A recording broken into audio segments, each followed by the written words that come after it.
પાણી વધતું ગયું તો અકબર બાદશાહ જોઈ રહ્યા છે, બિરબલને કહે છે, અરે બિરબલ, આ વાંદરી એને તો આ વાલો બચ્ચો જ છે, કેટલી સંભાળ રાખે છે બચ્ચાની. બિરબલ કહે છે, જાતના જરા શાંતિ રાખો, હજી તો આપણે શરૂઆત કરી છે. જ્યારે માણસ સલામત હોય ને ત્યારે બધા એને વાલા લાગે, પણ ખુદ જ્યારે અસલામત થાય ને ત્યારે ખબર પડે કે એને વાલી કઈ ચીજ છે. તો શરૂમાં જ્યારે પાણી વધવા લાગ્યું હોજમાં, ત્યારે વાંદરી પોતાના બચ્ચાને બચાવવાની કોશિશ કરી, એને ઉપાડી લીધો. પાણી વધવા લાગ્યું, વધુ વધવા લાગ્યું, એટલે બચ્ચાને માથા પર રાખ્યો. બિરબલને કહે છે બાદશાહ કે દેખ, આ વાંદરીને એનો બચ્ચો કેટલો વાલો છે, માથા પર લઈ લીધો છે, અને પાણીમાં ડૂબે નહીં, પાણીમાં મરે નહીં, એને બચાવવા માટે કેટલી સાવધાની રાખી છે. બિરબલ કહે છે, હજી કામ આપણું ચાલુ છે, હજી અધૂરું કામ છે, તમે જુઓ. ધીરે ધીરે પાણી વધવા લાગ્યું હોજમાં, વાંદરીના નાક સુધી પાણી આવ્યું, પછી પાણી વધવા લાગ્યું. અતિ જ્યારે પાણી વધ્યું, ઉપર જવા લાગ્યું, ત્યારે વાંદરીએ બચ્ચાને નીચે પછાડ્યો અને બચ્ચાની ઉપર બેસી ગયો. જહાંપના જોયું, જ્યાં સુધી વાંદરી સલામત હતી ત્યાં સુધી પોતાના બચ્ચાને પણ સલામત રાખવાની કોશિશ કરી, પણ એના પ્રાણ જ્યારે જોખમાં આવ્યા ત્યારે પોતાના પ્રાણની સલામતી માટે કોનો ભોગ આપી દીધો? પોતાના બચ્ચાનો પણ ભોગ આપી દીધો. તો જહાંપના આ દુનિયામાં સૌને વાલામાં વાલા શું છે? સૌને વાલામાં વાલા પ્રાણ છે. ભગવાન મહાવીર સ્વામીએ સાધના દરમિયાન કેટલી સૂક્ષ્મ વાત કરી, અને સૂક્ષ્મ વાત કર્યા પછી જગતને કેટલો સુંદર મજાનો સૂત્ર આપ્યો.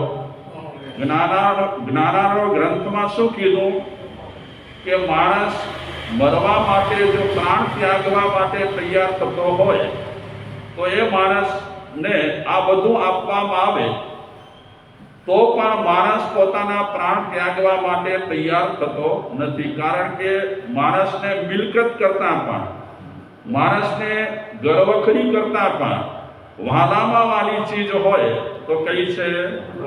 પ્રાણ સૌને વહાલા જ છે.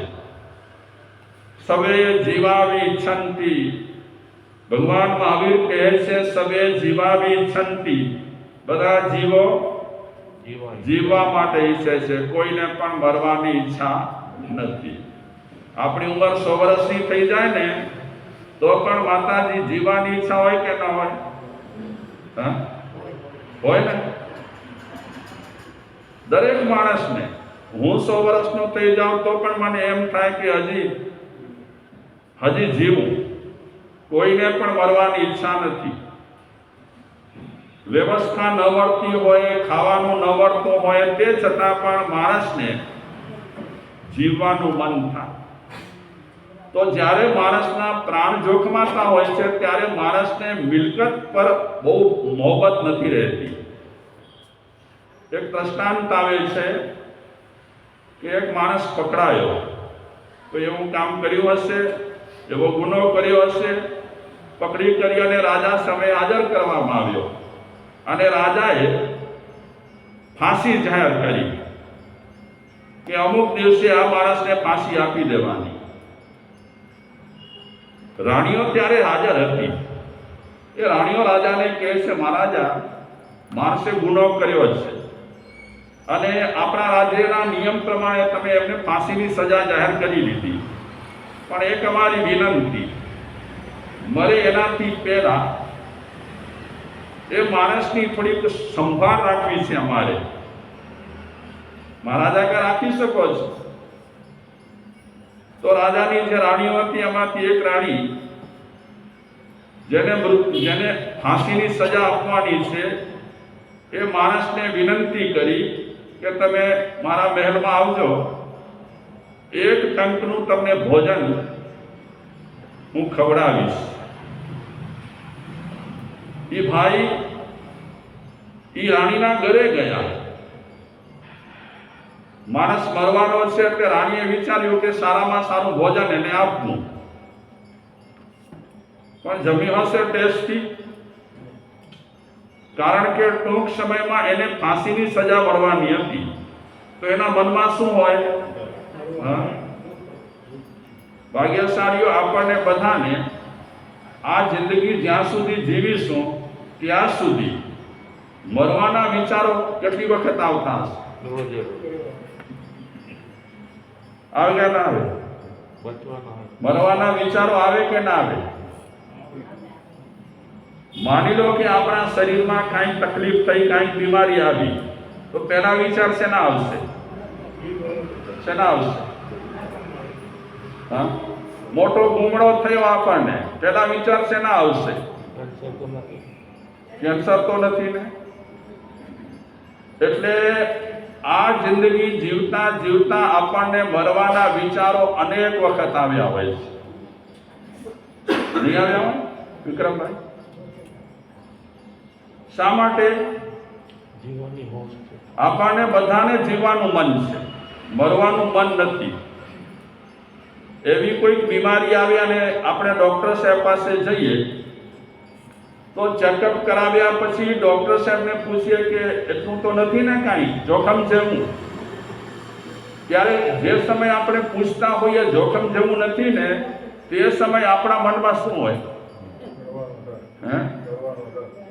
એ ભગવાન, આ ડોક્ટર સાહેબ એવી કોઈ વાત ન કરે તો સારું. અને ડોક્ટર સાહેબ એમ કહે કે ડરવા જેવું નથી, તમને જે બીમારી છે એ ટ્રીટમેન્ટથી મટી જશે અને થોડા સમયમાં મટી જશે. કેવું લાગે? એકદમ સરસ લાગે ને? અને ડોક્ટર સાહેબ એમ કહી દે કે છે જોખમ, ભગવાનનું નામ લો અને ઘરે પહોંચી જાઓ. કેવું થાય? 7-5 કેટલા થાય? સૌ જીવોને જીવવાની ઈચ્છા છે, કોઈને પણ મરવાનું મન નથી. તો આ વિચારો જમવા માટે આવ્યો છે, પણ મનમાં વિચારો રમે છે કે ફાંસીની સજા મને મળશે, હવે હું ખાઉં કે ન ખાઉં, શું ફરક પડવાનું છે, મને મારી તો નાખવાના છે. પછી બીજી રાણીએ બીજા દિવસે એને બોલાવ્યો અને એ રાણીએ કિંમતીમાં કિંમતી ઘરેણા એને આપ્યા કે લે પહેર. તો એ ઘરેણા પહેરવા માટે એને ઇન્ટરેસ્ટ રહેશે નહીં રહે, કારણ કે એના પ્રાણ પર જોખમ છે. તો હવે એના માટે ભોજન પણ બેકાર અને ખાવાનું પણ બેકાર. પછી ત્રીજી રાણી પાસે ગયો તો ત્રીજી રાણીએ સરસ મજાના કિંમતી વસ્ત્ર આપ્યા કે લે તને ભેટ આપું છું. તો એ ભાઈએ રાજી ખુશીથી વસ્ત્ર લીધા હશે. એને મનમાં વિચાર થયો હશે કે હવે વસ્ત્ર સારા પહેરું કે ચાલુ વસ્ત્ર પહેરું, શું ફરક પડવાનો છે, કારણ કે મારું મોત તો થવાનું છે. એટલે માણસના માથા પર જ્યારે મોત ઘૂમતો હોય, મોત જ્યારે ભમરીઓ ખાતો હોય, ત્યારે માણસને ગમે તેટલી સારી વસ્તુઓ મળે પણ એને ગમતી હોય તે છતાં પણ મન ન રહે કે શું આવે. છેવટે એક રાણીએ રાજા પાસે જઈને રજૂઆત કરી કે મહારાજા, બધી રાણીઓએ કોઈકે સારું ખવડાવ્યું, કોઈકે સારા કપડાં આપ્યા, કોઈએ સારા ઘરેણાં આપ્યા, કોઈએ સારી પથારી સૂવા માટે આપી, હવે મારી એક વિનંતી તમે માનો. મહારાજા કે બોલો. એને અવેદાન આપી દો, છૂટો મૂકી દો. એ રાજાએ કદાચ રાણીની વાત માની હોય અને એ ભાઈને જ્યારે કીધું હશે કે તારી ફાંસીની સજા રદ કરવામાં આવે છે, ત્યારે એને રાણીએ ભોજન આપ્યું તેવી ખુશી થઈ હશે, કપડાં સારા આપ્યા તેવી ખુશી થઈ હશે, ઘરેણાં સારા આપ્યા તેવી ખુશી થઈ હશે. કેવી ખુશી થઈ હશે? ખૂબ ખુશી, કહી શકાય નહીં એવી ખુશી એને થઈ હશે. તો માણસ ભલે ગમે તેટલી તકલીફમાં રહેલો હોય, સૌને પોતાના પ્રાણ જીવ વહાલો છે. એટલે મહાવીર ભગવાન કહે છે બધા જીવો જીવવા માટે ઈચ્છે છે, કોઈને મરવાની ઈચ્છા નથી, તો તમે તમારા જીવનમાં એવી રીતે જીવન જીવો, એવી રીતે તમે રહો કે તમારા દ્વારા ઓછામાં ઓછા જીવોને હાનિ પહોંચે. ભાગ્યશાળીઓ, જ્યાં સુધી આપણું જીવન છે ત્યાં સુધી જીવોને હાનિ તો પહોંચવાની જ છે, નહીં પહોંચે. ભલે આપણે રોટી, કપડાં, મકાન લઈએ, એનો એટલાનો જ ઉપયોગ કરીએ, તે છતાં પણ આ જીવન જીવતા જીવતા કાંઈ ને કાંઈ જાનહાનિ, જીવહાનિ આપણા દ્વારા જ્યાં સુધી જીવીશું ત્યાં સુધી થતી રહેતી હોય છે. શ્રીમદ રાજચંદ્રજી કહે છે કે આજના દિવસમાં તું એવી રીતે પ્રવેશ કરજે,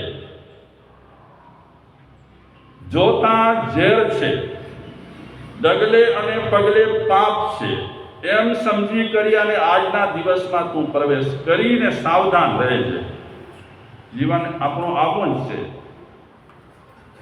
જીવતા ઝેર છે અને ડગલે પગલે પાપ છે.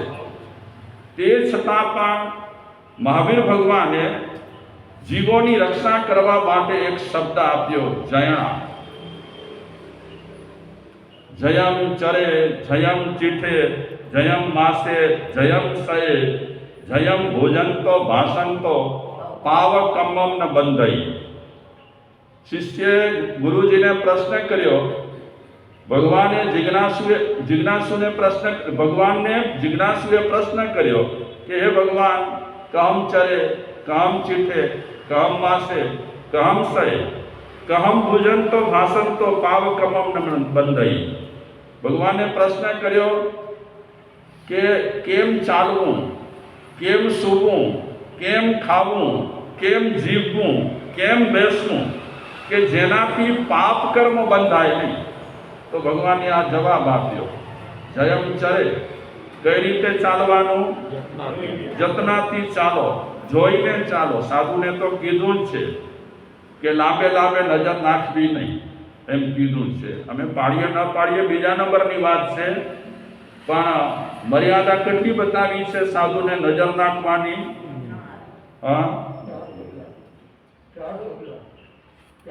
થોડીક ઠીક નજર રાખવાની છે આગળ, નહીં તો ક્યાં ખાડો વાડો હોય એ પડી જાય બિચારા.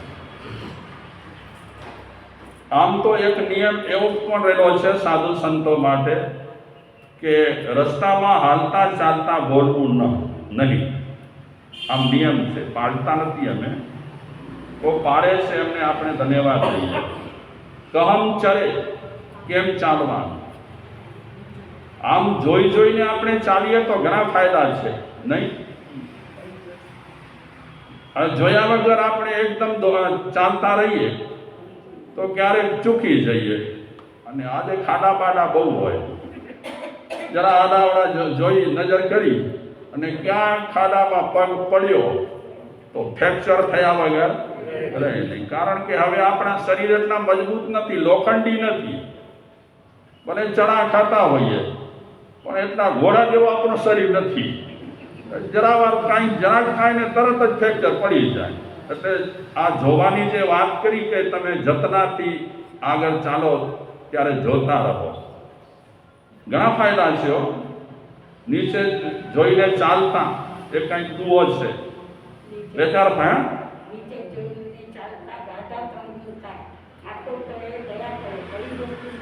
વાહ માજી વાહ. નીચે જોઈને ચાલતા, હે,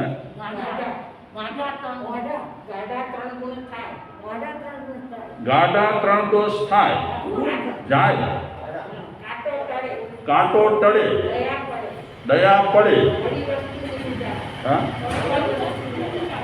પડી વસ્તુ મળી જાય. એમ આટલા ફાયદા છે. બરાબર ચાલીને આપણે જોઈને ચાલીએ તો. અને હકીકતમાં આ ટ્રાફિકના જમાનામાં જો ચાલીને આપણે ક્યાંય પણ જતા હોઈએ તો જરા જોઈને ચાલવા જેવું છે. નહીં તો આ સ્કૂટરો ચલાવનારા એવા છે કે ક્યાંથી આપણને હાથપેટમાં લઈ લે ખબર ન પડે. જયમ ચરે, જયમ ચીઠે, કેવી રીતે બેસવાનું? જતનાથી. ભલે આપણી પાસે માની લો પૂંજણી ન હોય, ગુચ્છો ના હોય, તો પણ જરા ઠીક રીતે જોવાનું. ઘણી વખત ખુરશીઓ છે ને બહુ ચીકણી હોય છે, કારણ કે ઘણા માણસો બહુ સંભાળ ના રાખે, ગંદકી કરી નાખે. તો જોઈને વ્યવસ્થિત આપણે ખુરશી પર લઈએ ને, બેસીએ ને તો ઠીક રહે. આમ તો પથ્થરનું ઘીસાવાની પણ એક ટેવ હોય છે ઘણાને. આપણે ત્યાં પહેલા તો નીચે જ બેસવાનું રહેતું ને. માજી અમને કીધું, શું કીધું? હવે માનો બધા લગભગ ખુરશી પર બેસતા હોય છે. અરે નીચે બેસનારા પણ ઘણી વખત ખુરશી પર બેસે, ખબર નહીં. હવે આપણે કેટલી વખત કહીએ કે બાપા તમે નીચે બેસી શકતા હો તો ખુરશીનો મોહ છોડો. જો ખુરશીનો મોહ છોડશો તો ખુશી મળશે. ર નીકળી જશે તો ખુરશીમાંથી ર નીકળી જાય તો ખુશી મળે ને. પણ બધાને આજે ખુશી ખપે છે, પણ ખુરશી છોડવી નથી. આપણે મજાક કરીએ છીએ